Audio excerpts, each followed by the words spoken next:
Estamos de volta com o último painel desta manhã. O movimento ESG influenciando os novos produtos imobiliários. A mediação ficará por conta do Felipe Faria, diretor executivo da GPC Brasil, acompanhados pelos panelistas Guilherme Barros, diretor da Super Engenharia, João Carlos Siqueira, diretor da Técnica Construtora e diretor do Sinduscom DF, Juliano Fleury, sócio fundador da J. Fleury e consultoria imobiliária. Bom, passo a palavra para você, senhor Felipe Faria. Bom dia a todos. É um prazer.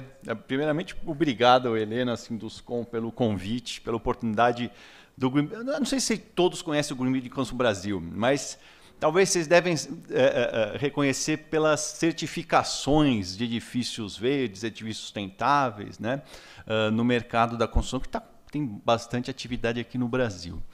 E hoje, para essa sessão, para esse painel, eu tive a oportunidade de chegar um pouquinho mais cedo e participar dos painéis anteriores. Então, para ponderar essa ideia das tendências dentro do ESG influenciando os novos produtos, né, do mercado imobiliário, também peguei alguns pontos que foram discutidos nos painéis passados. Então, ficou muito claro, por exemplo, que acho que é um desafio, não apenas para o mercado imobiliário, mas um desafio para corporações em gerais, que tem sido essa rápida, tanta informação que os consumidores são bombardeados hoje diariamente, né? E aí tem um fenômeno de uma rápida mudança de preferência dos consumidores, né? Pô, eu gosto do verde, pode ser que semana que vem estou gostando do amarelo, né? E o mercado imobiliário, né? Acho que esse tempo entre idealização do produto, construção e entrega, ele é muito grande, então deixa ainda o desafio ainda maior para os incorporadores. E uma outra coisa que foi muito bem ponderado é que não tem como falar em tendências de novos produtos sem mencionar o que a gente passou com pandemia. Pandemia, realmente, a gente começou a pensar, agora talvez espaços maiores, comecei a dar preferência em outros lugares dentro da minha residência, comecei a prestar mais atenção no meu apartamento. E o conforto acústico, térmico, luminoso, biofílico, qualidade interna do ar, né? Então, essa matéria é de conforto. E ainda, somado a isso, vem essa ESG, essa sigla que está todo mundo bombardeado, né? Principalmente os investidores estão começando a falar muito da responsabilidade social, boa governança, responsabilidade ambiental. E aí eu começaria, nesse sentido, com o Juliano, falar dentro do que vem acompanhando, né, de demandas, tanto no corporativo, um pouquinho no residencial, como que o movimento ESG, esse pós-pandemia, os consumidores dos produtos, seja o comercial, seja no residencial, eles estão mais críticos no quesito de qualidade técnica, eficiência, sustentabilidade, essas questões relacionadas até também com a imagem da incorporadora, se está fazendo um bom papel em termos de governança, como você tem sentido isso junto à demanda recente?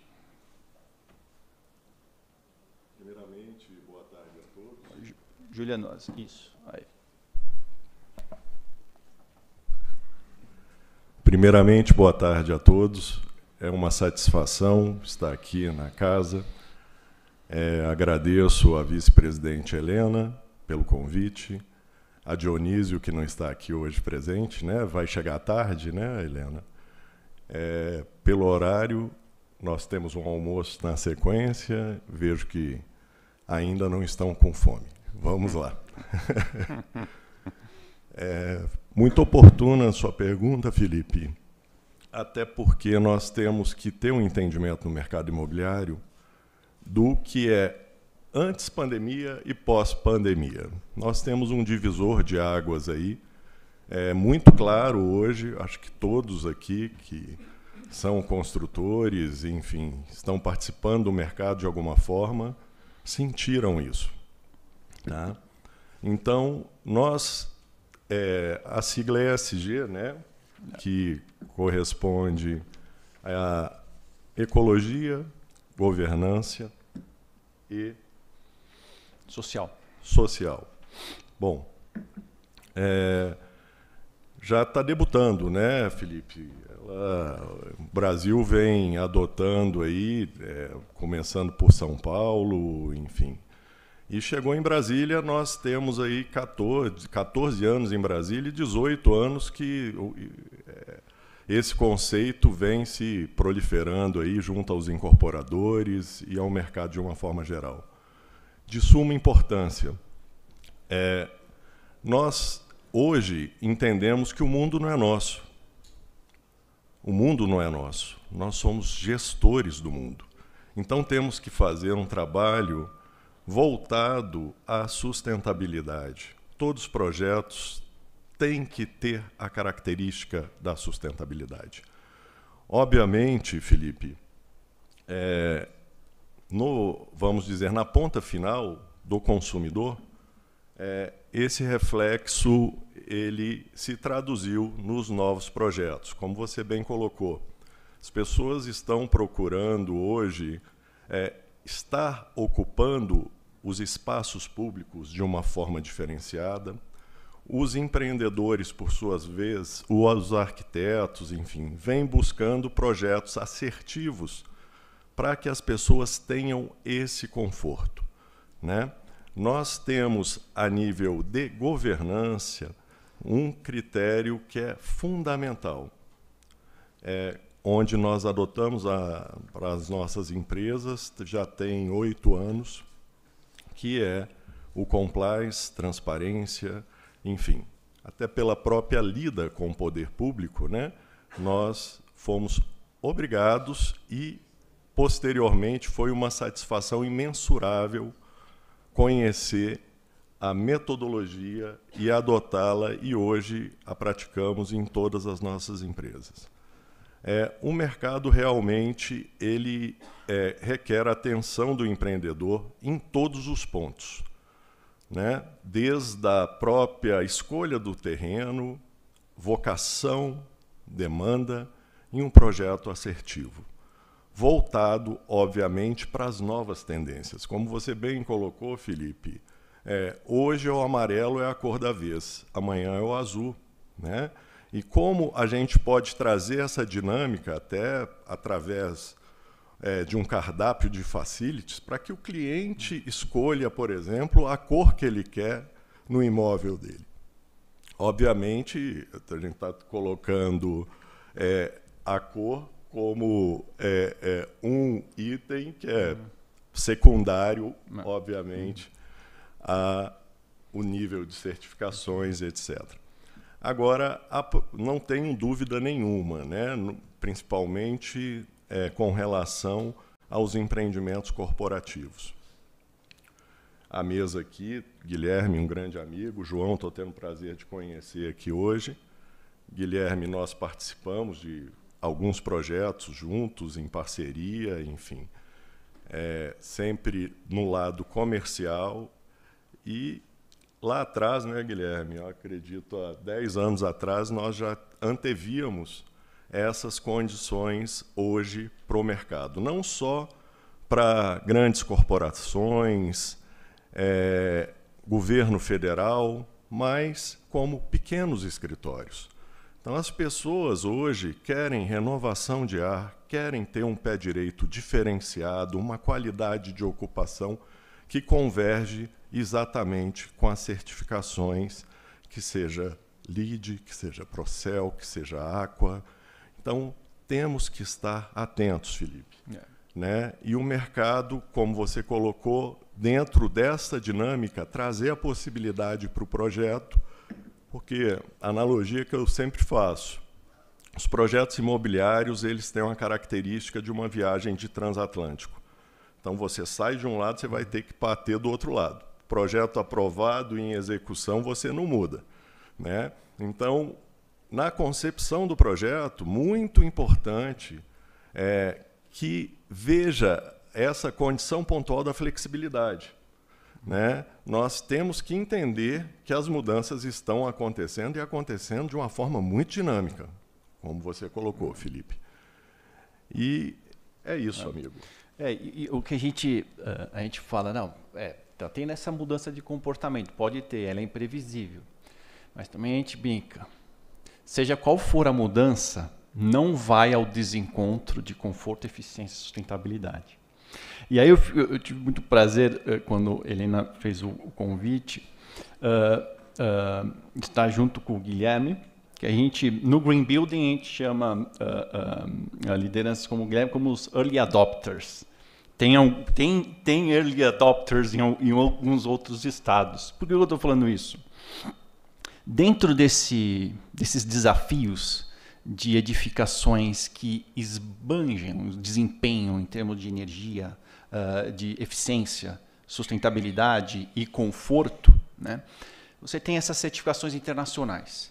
E elas têm até graduações. Básico, aí prata, ouro, platino. A ideia de platino é o mais alto nível de certificação. Onde, no mundo, apenas 7% chega no nível platino.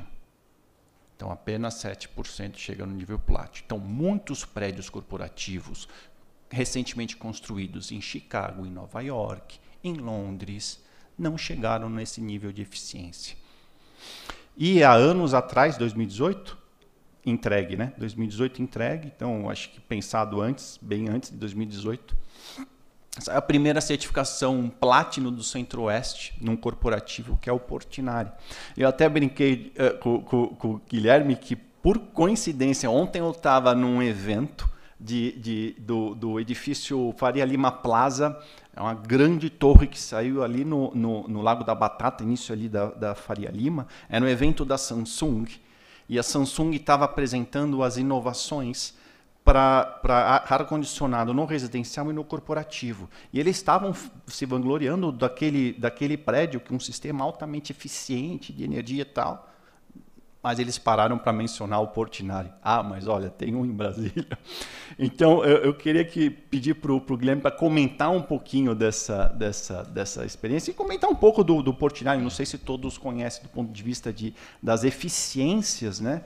Não só na parte do que foi conseguido na construção, mas na operação dele, né? Porque também a gente pode falar que é um smart building, né? Porque toda a gestão mantém a alta eficiência daquilo que foi projetado, né? Primeiramente, bom dia, né? Boa tarde a todos. É um prazer estar participando desse evento aqui no Sinduscon, na nossa casa, onde eu tenho muito orgulho de participar. Fiquei aqui 10 anos como vice-presidente. Acho que, Helena, meus parabéns aí pelo evento. Espero que tenham mais eventos desse aqui em Brasília. A gente que participa muito de eventos aí fora, né? Para atualizações. Eu acho que aqui em Brasília trazer esse fórum para cá foi uma grande sacada do Sinduscon. Eu acho que poderia estar repetindo todo ano. Então, parabéns a todos, ao Dionísio, que também não está aqui, mas merece todo o nosso reconhecimento. Felipe, eu fiquei pensando, né? Por que a gente entrou nessa de tirar certificações, né? E até antes disso colocar as boas práticas na construção civil. E nisso eu gostaria de recordar que há 15 anos atrás, aqui no Sinduscon, teve um movimento muito grande de separação de lixo na construção. Tá?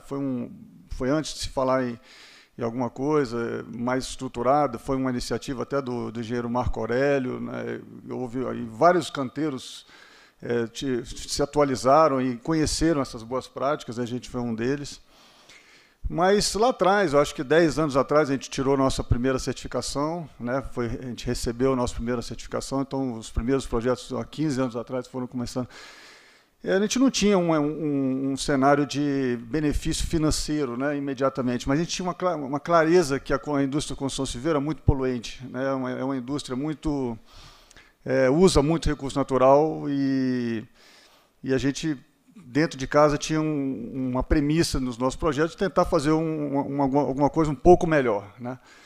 E como a gente tinha em desenvolvimento alguns projetos próprios, a gente falou, bom, vamos conhecer melhor essas práticas. E aí foi criando essa cultura dentro da empresa.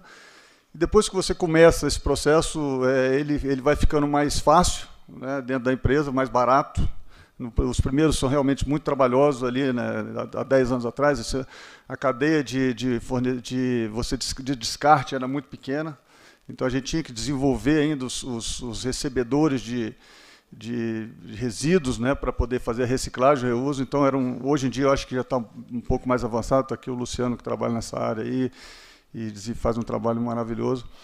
Mas voltando então ao Portinari, né, a gente sentiu a oportunidade que ali poderia dar um passo à frente, né, depois de 2 empreendimentos grandes com certificação LEED Gold. Um foi o Vila Lobos, depois o Centro Empresarial CNC. O Centro Empresarial CNC já é um empreendimento de 150 mil metros, certificado LEED Gold. Então é um empreendimento que a gente já tem orgulho de ter reduzido o impacto desse resíduo, né, que é realmente uma obra grande. Mas o Portinari, a gente foi atrás de fazer as melhores práticas, né, tentar, desde a concepção do projeto, usar todo o nosso conhecimento dos outros empreendimentos. Foi um projeto que a gente buscou parceria com a indústria, né? A Samsung foi uma grande parceira, junto com o projetista Gibrail, porque o grande vilão do consumo de energia é o ar-condicionado, né, numa edificação. Então, tanto a questão do projeto ser um projeto que demande menos ar-condicionado, quanto também o próprio ar-condicionado tem que ser muito bem pensado. Então, acho que o nosso projeto, inclusive, ganhou esse ano da Ashler, né, um prêmio internacional. O próprio projetista se inscreveu lá. Então, acho que esse projeto, juntamente com a questão da água, né, que aquele empreendimento, é o primeiro empreendimento que a gente fez com descarga a vácuo. Então, ele tem um uso 50% abaixo de um prédio similar, né, de uso de água, comprovadamente. Toda a água do ar-condicionado de condensação é aproveitada. A gente tem reaproveitamento de água cinza também. Então, ali tem todas as tecnologias em relação à água. Só mais um pontozinho em relação a essas certificações, que dá um orgulho também, é você ser uma referência para os estudantes. Quando você faz um empreendimento desse, o canteiro de obra vira uma sala de aula. Todos os professores dessas áreas de arquitetura, dessa área de sustentabilidade, vão lá frequentemente. Então, eu acho que causam um impacto positivo, interessante, que hoje em dia a gente vê que a edificação fica mais presente, pode-se dizer até com mais valor, né, ao longo do tempo, né? Só para vocês terem uma ideia, nesse desafio de certificação, imagine as diversas normas que disciplinam os diversos sistemas de uma edificação, e um processo que fica provocando para que o desempenho seja sempre bem acima do que disciplina as normas técnicas. Então, é disso que o Guilherme estava comentando. E agora o nosso desafio é flutuar entre corporativo e residencial, Aí, João, peço sua ajuda. Nós também vimos no painel anterior bastante discussão sobre metodologias construtivas diferenciadas, né? Ou industrializadas para industrializadas e tal, né? Dentro desse segmento de residencial, acho que você atua bastante em alto padrão, mas também falando dessas metodologias, também tem muita atividade no habitacional, né? Como que você tem visto o ingresso dessas novas metodologias, pensando em ganhos do ponto de vista de eficiência, conforto e sustentabilidade? Legal. Primeiro, agradecer ao Sinduscom, agradecer a Helena pelo convite, né, de estar numa mesa tão bem representada. Guilherme aqui, já tive o prazer de trabalhar com ele já faz 12 anos, mas já tive o prazer de trabalhar, aprendi muito, a gente sempre que conversa continua aprendendo. Na Tecna, a gente atua num segmento bastante diversificado, né? Então, ao mesmo tempo que a gente atua em residências de altíssimo padrão, a gente atua também em prédios comerciais, atua também em edificações residenciais, edificações comerciais. Então, o que a gente vê, o mercado de construção, por ter um ciclo longo, ele acaba tendo uma curva de aprendizado também um pouco mais longa, né? E a adaptação de novas tecnologias um pouco mais longas. Então, todo esse padrão de conforto térmico, conforto acústico, conforto ambiental, é uma coisa que a norma de desempenho, a Cândida colocou muito bem aqui, mudou o patamar das nossas construções. Então, antes a gente tinha algumas construtoras que se preocupavam muito, outras mais ou menos, e hoje a gente vê que o mercado está com uma régua bem alta. E todo esse contexto de poluição, né, do descarte, entulho, a gente tem o mercado de Brasília, a gente percebe que ele também está bem educado. Lógico que tem muito para melhorar, mas já avançou muito. Eu digo, dentro do Pareto, do 80-20, eu acredito que a gente está perto do 80 e agora falta a gente aprimorar as práticas. Então, dentro dessa linha, o que a gente vê? Consumo de energia, uma preocupação grande. Então, hoje a gente vê em empreendimento residencial, a gente conseguindo viabilizar soluções em VRF, que é um ar-condicionado que ele traz um padrão de economia maior. A gente foi a primeira empresa a entregar no Noroeste a primeira edificação com tomada para carro elétrico para todos os apartamentos individuais. Então, também é mais um movimento dentro desse contexto todo, né, de desenvolvimento do ESG, toda a questão térmica, acústica. A acústica foi aí, durante esse tempo de pandemia, talvez o grande calcanhar aí de todas as edificações. E, felizmente, a norma de desempenho tinha chegado antes, porque se a gente não tivesse a norma de desempenho, a gente realmente teria vivido um momento bastante delicado. Mas é isso, é como o Guilherme falou, a gente trabalha numa linha cultural de sabendo da responsabilidade e da pegada ambiental, né, do quanto que a construção civil traz para o meio ambiente. A gente precisa estar atento e adotar todas as boas práticas. A gente ainda sente falta do mercado aceitar algumas boas práticas. A gente tem uma dificuldade de viabilizar parede em gesso acartonado, por uma questão do mercado. Então, a gente tem hoje, numa obra do Noroeste, a gente conseguiu sair lá de 700 caçambas para 400 caçambas, melhorando metodologia, mas a gente queria chegar em 250, mas é difícil. Se a gente não migrar algumas tecnologias construtivas, e hoje a gente tem uma barreira cultural, né? Eu estava vendo uma entrevista ontem de uma pessoa conhecida que está investindo nessa área de steel frame e tal, está falando, cara, o Brasil tem uma barreira cultural, por que a gente ainda quer tanto tijolo sobre tijolo? O mundo inteiro já não é mais assim. Então, a gente tem uma barreira cultural que a gente precisa em conjunto, sem eliminar, porque todo o sistema produtivo vai ter seu espaço, mas a gente precisa avançar culturalmente nesse processo de melhorar a aceitação de novas tecnologias. A construção ainda tem uma dificuldade com o público final, né, da cultura aceitar. Então, é papel de todos nós, né, dos agentes. A gente teve essa semana que passou uma reunião com o pessoal da Saint-Gobain para tratar de como que a gente busca viabilizar esse tipo de solução aqui, e a gente está trabalhando nisso, né? O objetivo é entender a nossa responsabilidade, respeitar toda a legislação, toda a questão normativa, né? A parte social que impacta muito o nosso trabalhador. A gente usa muita mão de obra, então a gente não pode deixar o trabalhador para trás nesse processo, né? Então, a gente trabalha muito dentro desse contexto. E talvez por isso a gente tenha tido aí perto de 9 anos de história da Tecna aí, conseguido ter um desenvolvimento. O Eduardo falou, né, pô, dá para começar pequeno. Então a gente está fazendo esse caminho, né? A gente começou pequeno e hoje a gente vem ganhando, né, um corpo. Hoje a gente também já é incorporador. Então a gente, mas sempre pautado e nunca esquecendo de respeitar esse contexto todo, né, ambiental. É bem interessante, falou de novas tecnologias, estamos falando de aspectos de qualidade na edificação, aí vem o desafio do mercado entender. Aí você mencionou o consumidor final.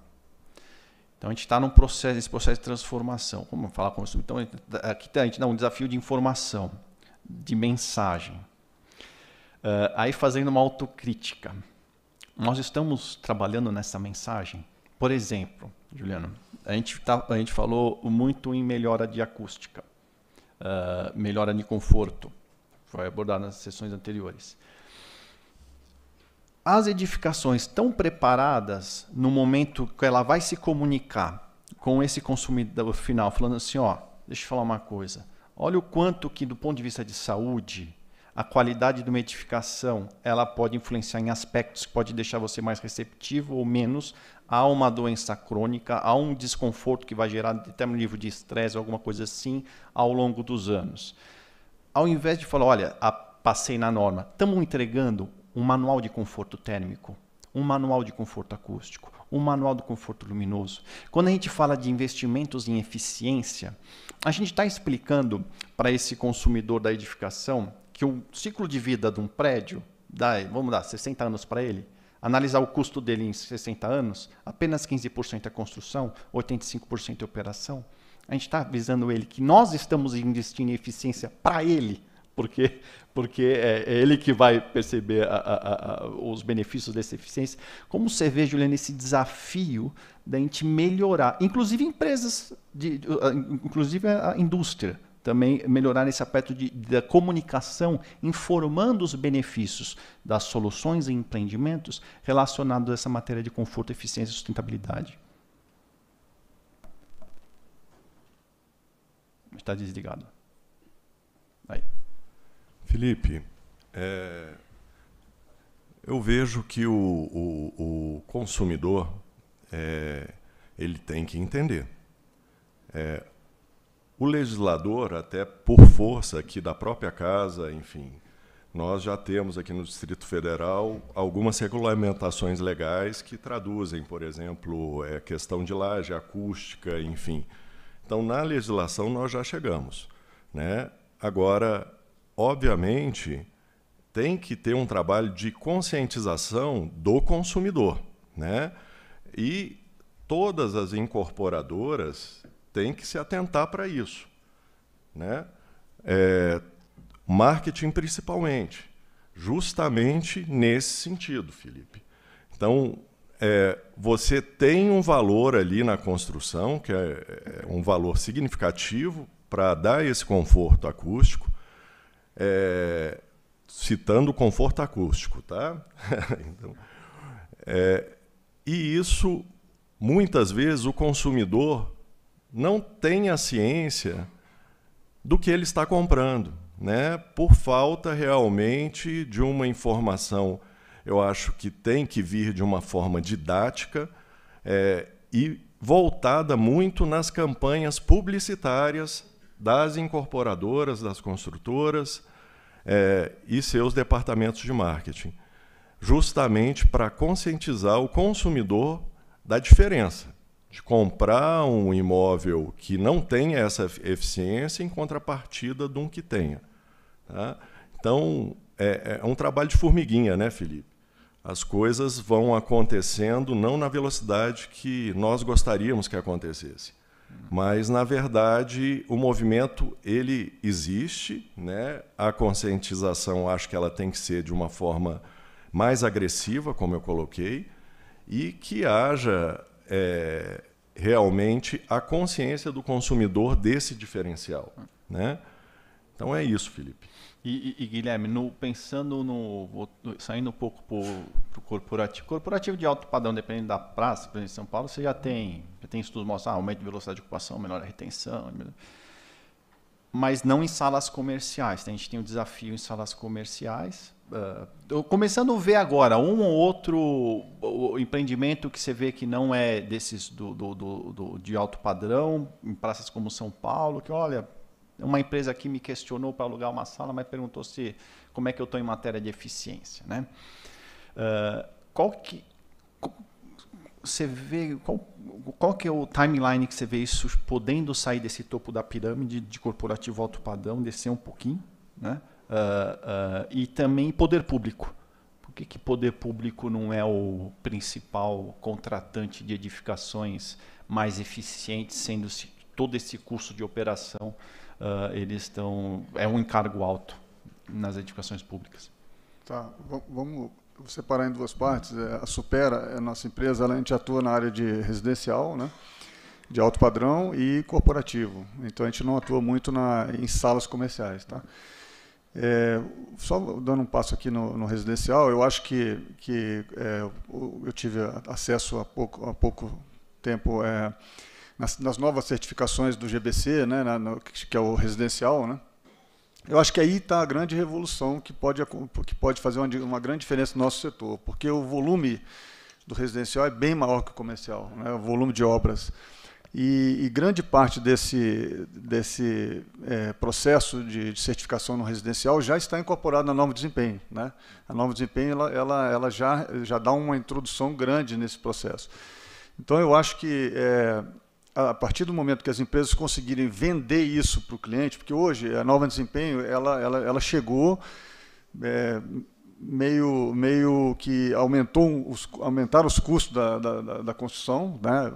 Tem um lado negativo, vamos dizer, para as construtoras, e, num primeiro momento, o cliente não percebeu isso, né? Então, acabou que agora que está se surtindo alguns efeitos na área acústica e tal, mas sempre eu escutei muito das construtoras que essa norma de desempenho ela veio trazer alguns custos a mais que não estavam previstos. Mas eu acho que a gente podendo vender isso para o cliente, né, através de uma certificação, e isso pode trazer, ajudar a gente nessa explicação para o cliente, né? É uma certificação que eu acho que não vai ser tão complexa, porque os processos já estão mais difundidos, né, em geral, né, desde os fornecedores, a indústria, os próprios trabalhadores, que já estão no outro nível de... Então, eu acho que esse processo de certificação para residencial vai vir num bom momento e tem um potencial de fazer uma grande diferença. Com relação ao poder público, eu acho assim, em Brasília, o grande cliente de prédio comercial, né, é o poder público, e ele tem um processo rígido de contratação, que é uma avaliação da Caixa Econômica e alguns parâmetros que eles não incorporaram ainda a questão ambiental. Lamentavelmente, né, a partir de... Né, Juliano, a gente já teve reuniões lá na Caixa e outros agentes públicos, eu acho que eles poderiam ter algum peso, né, na decisão deles, alguma iniciativa de certificação, que isso vai motivar outras pessoas a fazerem, né? Mas ainda não tem esse critério objetivo. Tem alguns critérios subjetivos de preferência de estar numa edificação mais ambientalmente correta ou não. E eu não sei se podemos falar depois de algumas iniciativas de IPTU verde, né? Que eu acho que em algum momento, não sei se a gente vai falar aqui nessa mesa, mas vou deixar mais para frente, mas eu acho que é um tema que é interessante a gente abordar. Né? A gente pode discutir já a questão dos incentivos de cunho tributário, né? Então a gente está falando do poder público como contratante, agora como incentivador do movimento. A gente em Salvador tem já um protocolo de desconto. Não só IPTU, né? Começou o IPTU, não está saindo muito, então vamos lá, desconto em outorga onerosa. E eu sei que a Helena ela vem trabalhando muito nesse trabalho junto aos órgãos, às autoridades locais, para que também tenha incentivos nesse sentido. Qual que é a sua... Como você mede essa temperatura aí de receptividade do poder público para incentivos de cunho tributário, né? Primeiramente, Guilherme, nós já tempo que não nos falamos, né? Temos que nos encontrar porque temos novidades, tá? Com relação à base de avaliação hoje contemplando as certificações. Então, esse trabalho que nós fizemos no passado, ele está repercutindo de uma forma muito positiva hoje, e acredito sim que nós vamos trazer isso daqui para o ano que vem, Guilherme, para os laudos de avaliação. Tá? Isso através da Secretaria do Patrimônio da União. Há um entendimento, inclusive, já legal, que tem mais de 5 anos, que toda ocupação por órgão público obrigatoriamente tem que ter pelo menos o selo Procel. Então, já há uma diferença muito grande aí, como você colocou a pergunta ao Guilherme, Felipe, das salas comerciais, né? Vamos falar de um varejo, né? Até as próprias empresas que vêm se instalar em salas comerciais, elas têm enxergado a necessidade de um grau de sustentabilidade nas suas ocupações, tá? E certificação. Então, um prédio, obviamente, como o Guilherme bem colocou, nós não conseguimos ainda repassar esse valor, né, para um prédio certificado contra um prédio não certificado, tá? Obviamente, tem um gap de velocidade de venda, né, que isso realmente nos traz uma condição mais favorável e, basicamente, o governo já está preparado, quer ocupações certificadas, né? Agora, como nós brigamos muito aí, né, Guilherme? Isso tem que se converter em preço, porque inviabiliza determinadas condições. Por exemplo, quando a gente não é o meu métier o mercado residencial, tá? Atuamos no mercado residencial, mas não com incorporações residenciais, enfim. Mas já escutei também de vários construtores amigos a questão pontual de que inviabiliza a obra uma certificação LEED, por exemplo, para um empreendimento residencial, tá? Então, começar a enxergar isso, como eu falei anteriormente, divulgar todo o benefício de uma edificação certificada à comunidade de uma forma geral. Isso é um papel também que deve ser feito de forma muito relevante pelo próprio Sinduscom e tem sido feito.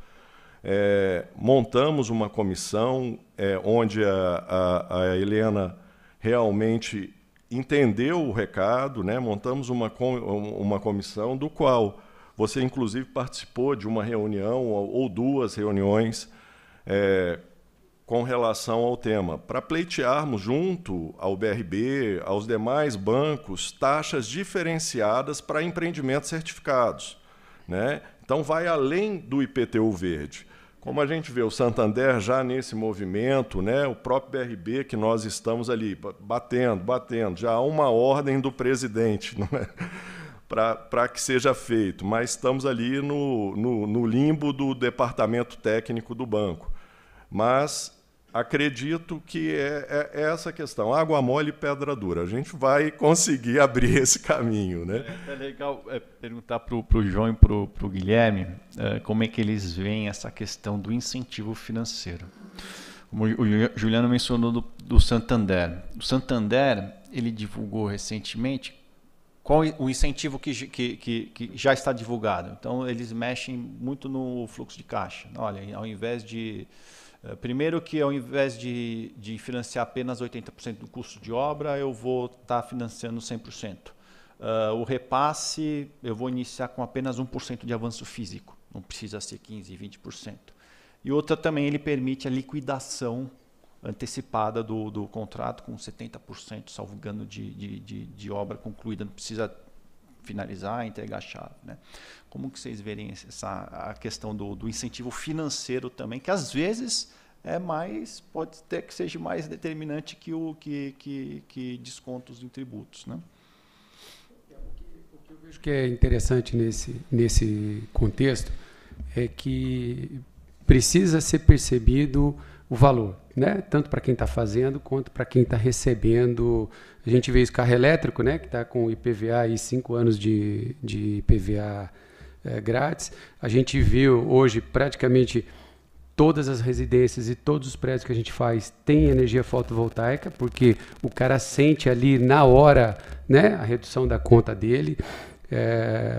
E eu acredito que havendo essa percepção de que seja um benefício na hora de custo de financiamento, ou um benefício na hora de vender, uma certificação que pode eventualmente trazer, né, uma precificação para o produto, tem bastante gente preparada querendo abraçar, mas que quando faz a conta, está justinho ali, ainda mais nesse período, né, que a gente teve de inflação e aumento de juros, onde as margens ficaram mais comprometidas, é um pouco mais difícil da pessoa assumir um risco de incorporar um custo adicional sem ter essa percepção.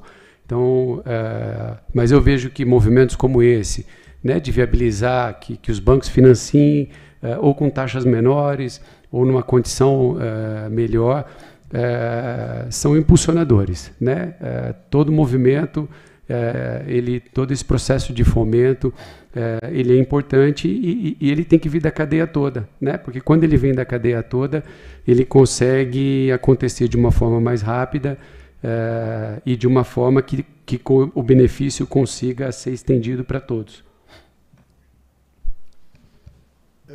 Falando especificamente do IPTU-V de Salvador, né, eu acompanho há muito tempo já o desenvolvimento de como que eles fazem esse processo lá. Eu acho que eles atingiram um nível muito bom, né, bem objetivo. Hoje em dia, os critérios do IPTU-V de Salvador são muito objetivos, são muito claros, de pontuação simples. Ou seja, então, eu acho que a gente que está trabalhando aqui em Brasília, os órgãos públicos, né, tem que copiar. Né? A gente não tem que fazer de novo a mesma coisa. Está pronto lá em Salvador, é só copiar. Então, eu acho que cabe aqui ao Sinduscom a gente estimular que eles copiem exatamente igual. E a partir dali vão fazendo as melhorias. Né? Eu vejo que aqui a nossa legislação, que foi aprovada recentemente não, já tem alguns anos, uns 5 anos, aí, e não foi regulamentada, ela é completamente maluca. É uma legislação que não dá para aplicar.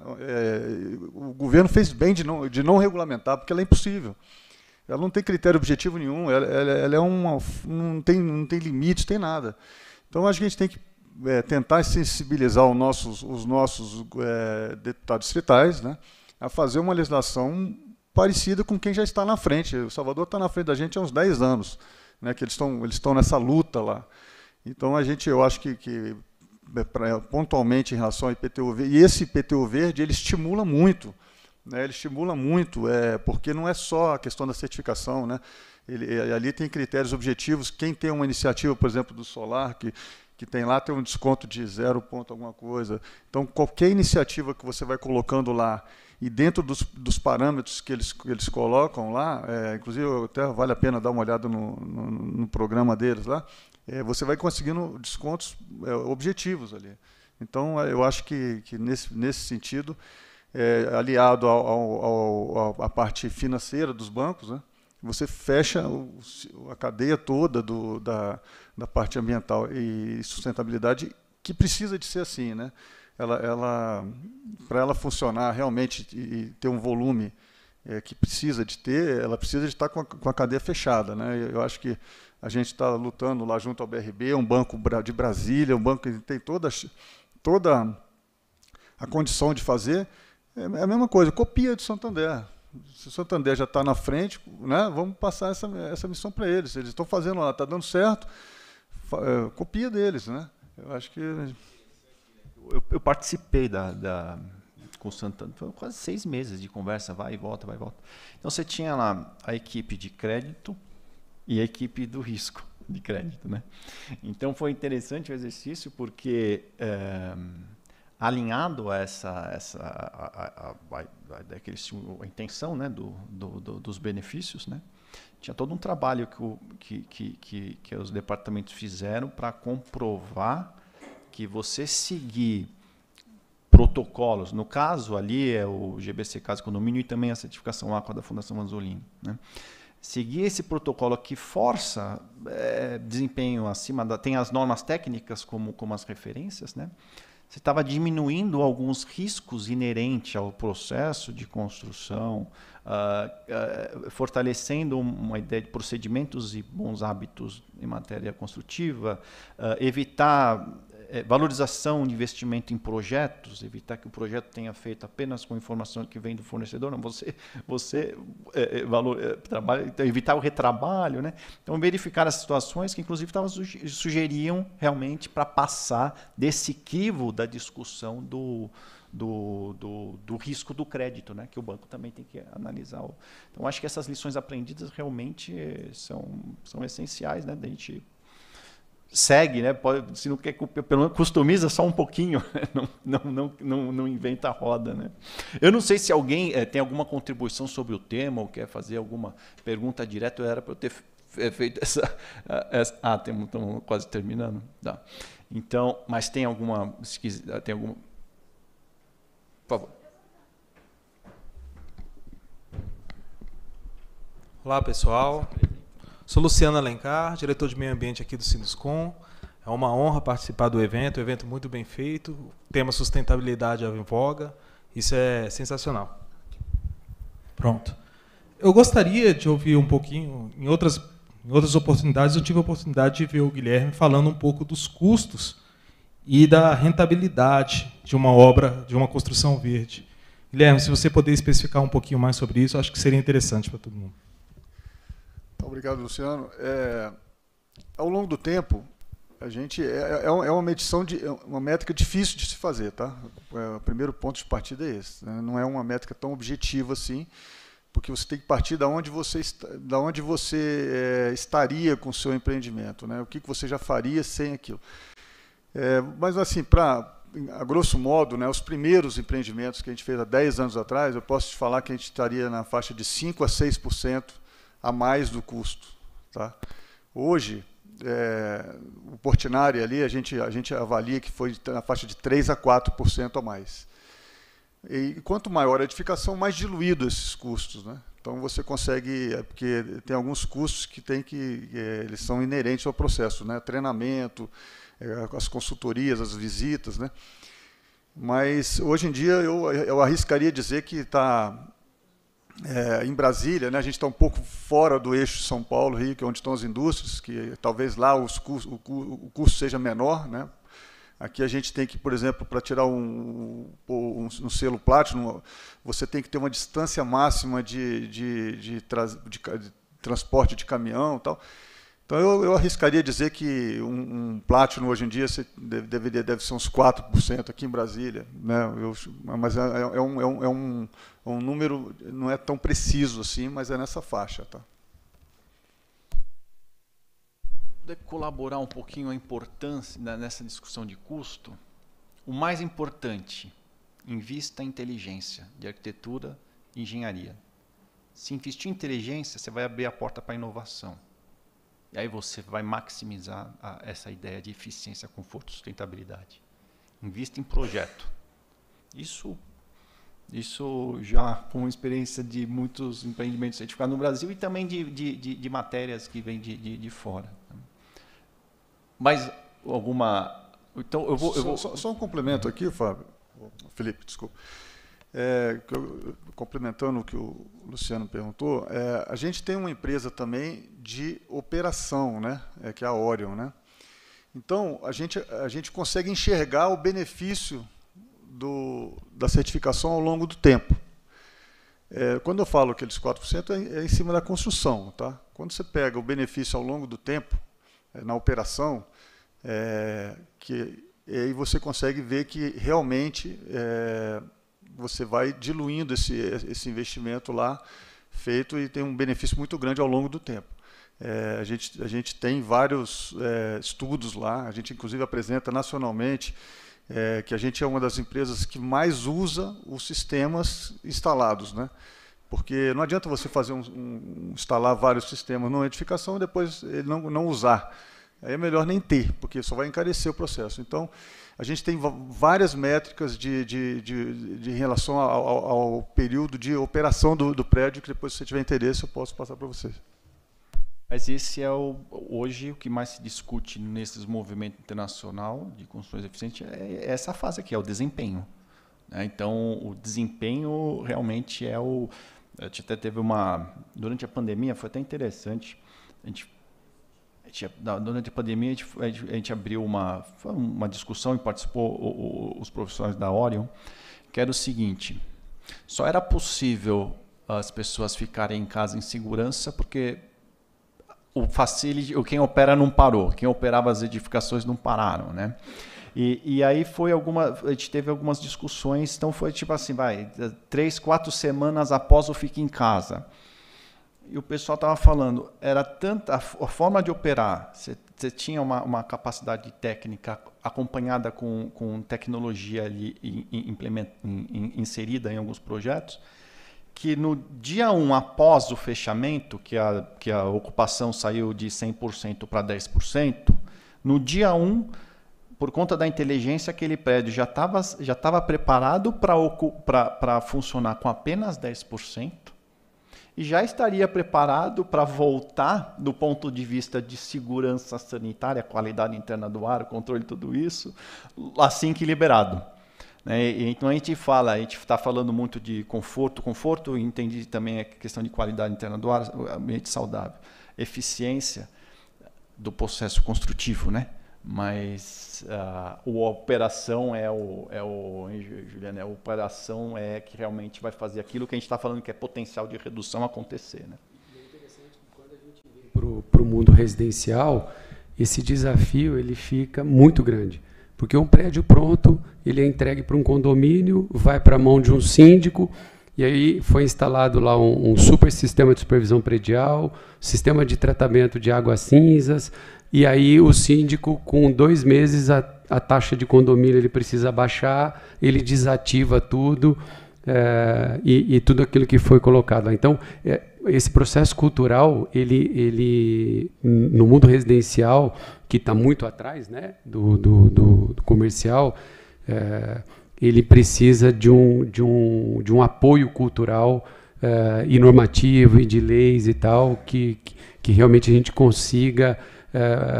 imagine, gasta 5%, 3% a mais numa obra e você passa lá no dia seguinte não tem nada operando e aquilo não está funcionando. Então, é mais um ponto de desafio aí e de uma coisa que a gente tem que construir em conjunto com a sociedade, né?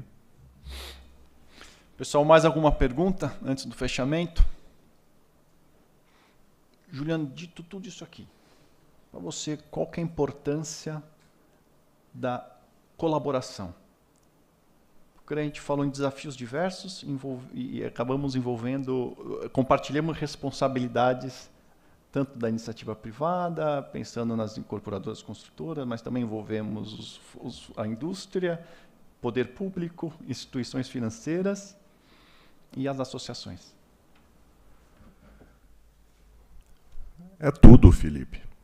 Simplesmente. Quando a gente está falando de governança, está falando de incentivos para construções sustentáveis, base de projeto, base de manutenção dessas construções, enfim, e a sociedade como um todo. Quando eu coloquei no início da minha fala, né, que nós estamos acordando, né, que o mundo não é nosso, nós somos gestores do mundo. Então, temos que trazer para o mundo realmente uma condição que ele se perpetue e que os empreendimentos se comuniquem com a sociedade, né? E lembrando sempre dos desafios, né, que nós temos a enfrentar, que são vários desafios, mas, Felipe, sem união, nós não chegamos lá. Então, na verdade, essa condição pontual da governança, nós temos que bater a porta, levar o problema, né? Eu tenho por formação direito e a gente sabe que a lei ela existe em função de um problema, né? Então, nós temos que levar o problema, e o problema existe, né? Quando você vê o Pacto Global, o Banco Mundial investindo trilhões, 150 e poucos países envolvidos há 18 anos atrás, e a gente vê o Brasil sem nenhuma motivação nesse sentido. Muito pelo contrário, a briga aqui é nossa, né, Luciano? Fica, né, Guilherme, né, João? A gente busca, bate a porta, é atendido, e hoje as pessoas, a pandemia veio a trazer esse alerta, né? E nós temos que aproveitar, porque todo mundo esquece, né? Então, tem um amigo que me diz assim, ó, fica tranquilo, vai, esquece. Eu falei, esquece o quê? A gente tem que levar isso em voga. Hoje as pessoas já estão vivendo de forma natural, normal, como se não tivesse pandemia. Então, acontecem fatos de extrema relevância no passado que a tendência da humanidade é esquecer. E a gente tem que lembrar, para que no futuro os nossos netos, a humanidade tenha realmente uma condição ímpar a nível de sustentabilidade. Eu vejo dessa forma, Felipe. Obrigado, Juliano. Obrigado, João, Guilherme. Um prazer. E vou passar agora a palavra para a nossa líder, a Helena, fazer a conclusão. Obrigada, Felipe. Bom, agradecer esse debate de altíssimo padrão. A gente eu em especial estava ansiosa por esse debate. Falar que aqui estamos conosco aqui nosso diretor de meio ambiente, Luciano Alencar. Quem quiser trocar um pouco de ideia com ele, fiquem à vontade. Bom, e agradecer, né, a presença de todos aqui, quem também nos assiste através do nosso canal do YouTube. Agradecer a audiência pela manhã. Teremos agora uma pequena pausa para o almoço e retornaremos às 14h20 com o lançamento oficial do Programa de Integridade do Sinduscom-DF e a adequação à Lei Geral de Proteção de Dados. Obrigada.